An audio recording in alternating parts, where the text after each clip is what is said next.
Well, y'all are going to have a blast. So welcome to Kirby for the Wine and Design. We encourage the wine, but it's not mandatory.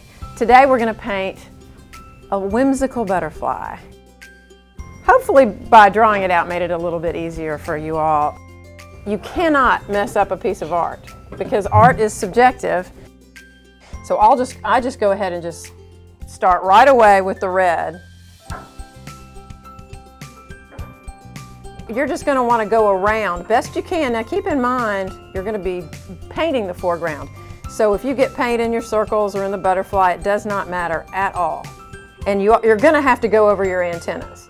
So those of you who didn't hear, Stephanie just called the antenna antlers. I did.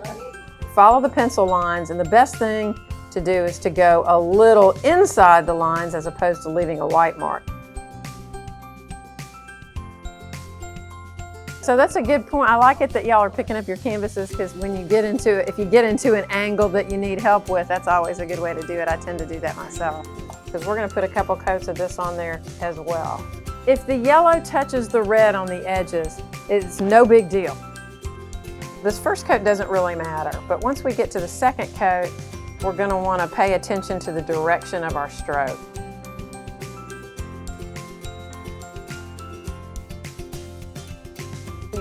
When you do your second coat of red, I'm going to pay a little bit more attention to my direction.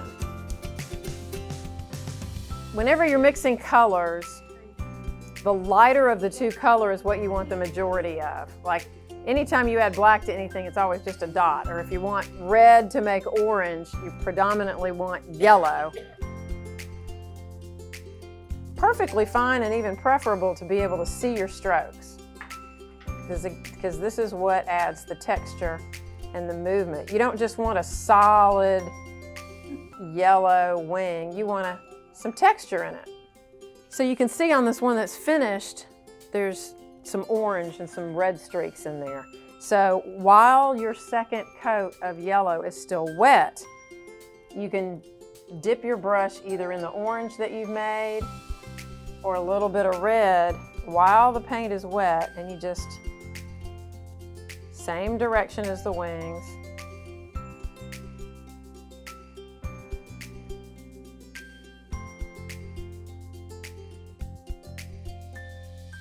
But there's a trick to do in the circles. Press it, rotate, and then you turn it the other way, and you do the same thing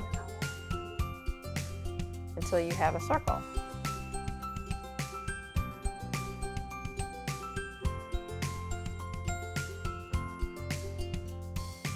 The brush that you choose to do your outlines with is just real personal preference. I tend to choose a little bigger brush and use the edge of it to do the outline.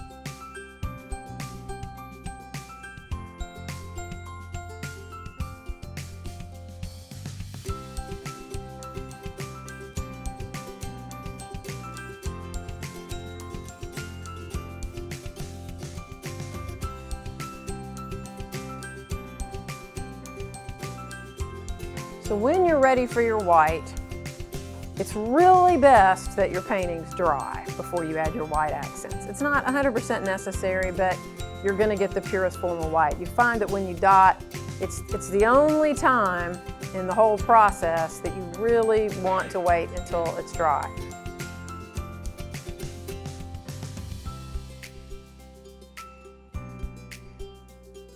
And now that you all are artists, you might want to think about what your signature is.